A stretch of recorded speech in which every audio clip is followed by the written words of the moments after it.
Okay guys, welcome back na naman sa aking YouTube channel. No? So bukas update kay Mir 4 starting yan ng 7 AM ng umaga hanggang 10 AM ng umaga pa rin. So unang-unang updates nila itong new events including na yung 28-day check-in, which is magche-check-in ka lang, meron kang 28-day reward items. So yung pangalawa, 7-day check-in. Unang araw pa lang 200 Dragon Steel na agad guys. So related kasi yan sa ilalabas nilang Dragon Artifacts guys mga bossing. So, yung pinapahord ko sa inyo guys alam nyo na yon kung napanood nyo yung future events natin kay Mir 4. So, yung pangatlo, etong Miraculous Osher. So, kung ngayon kayo mag-a-apps ng artifacts, parang bawas siya ng 50%, no? So, ayan, Osher, Miraculous Fortune, including na rin dyan yung Solitude Training. So, dati 20 to kapag nag-upgrade ka ng Epic So, kinalahati nila. So, nakalagay dito, the energy required for Solitude Training enhancement will be reduced. Ayan.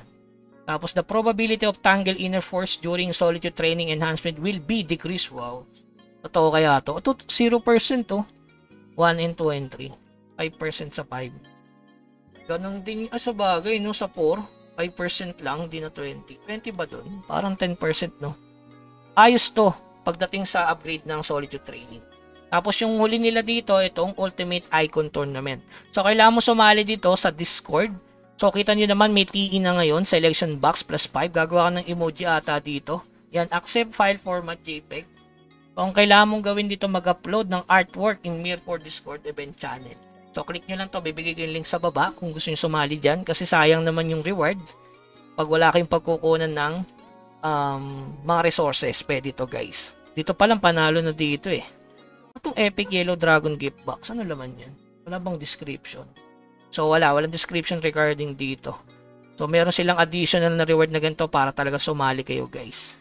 So Dragonian chosen to have their creation turned into Discord emojis. So yun.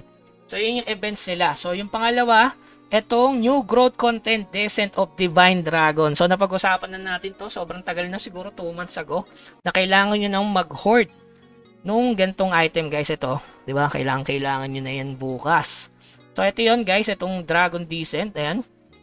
Kita nyo na, kung nakapag-hoard na kayo ng Dragon Materials, ayun kasi yung pang-opit sa first blood donation, second blood donation, hanggang 6 blood donation guys. Okay? So, kapag sa rare, 1 pieces, 2 pieces, 59%, 3 pieces, 1.5%. Ha? Pag 1, 39%. Pag dalawa, o ba't ganun? 1.5 probability of appearance. So, tingnan na lang natin bukas. Kapag epic, yan, 3 pieces, 39%. So, kapag legend, 6 pieces, 40%. So, hindi ko alam kung ano itong probability of appearance. Para sa yan. Basta kailangan nyo ng rare dragon items, no? 10 rare dragon materials or 20 dragon key, 4 pieces of iron. 3 hero o epic dragon materials or 6 hero dragon key, 20 pieces of iron. Yung iron na yun para sa inyo. So malalaman na lang natin bukas. At least kahit papaano meron na ba kayo na hoard nitong mga dragon materials. Kasi kung wala, sa bagay mag-ano lang kayo, summon. Diba, dadami naman yung rare materials nyo doon. Okay, summon is the key lang para dyan. Technique. Okay. So, yung pangalawa, itong new mana dismantle system. Ito, yung mga epic yung basura, pwede nyo nang i-decompose gamit itong magic decomposition. So, dito nakalagay, bakit new mana? Dismantle system. So, since magic mana, pareho lang siguro yan. Tapos, yung new dragon artifact benediction system. Ito, yung sinasabi kong pwedeng magmahal. Yung bilog na yan. Pampa-upgrade ng inyong dragon artifacts. Hindi ko alam kung pang legend. Hindi, may epic eh. Oh. Nakikita yung epic. So, including na rin yung epic dyan guys. Okay? So, pwedeng ito pang XP or yung napupulot. Hindi ko alam kung saan napupulot itong parang pagkain ba yan, bilog. So, ayan yung update para bukas guys. So, kung gusto nyo makita to, lalagay ko na lang yung link sa baba. Tapos yung huli, yung new mystery overcorrection. Ayan. Bagong mystery na naman. Sana ba kayo sa mystery mga bossing? Okay? So, ayun lang yung update ni Mir 4 bukas. Kaya huwag kalimutan mag-subscribe sa ating channel. Hanggang sa muli. Paalam.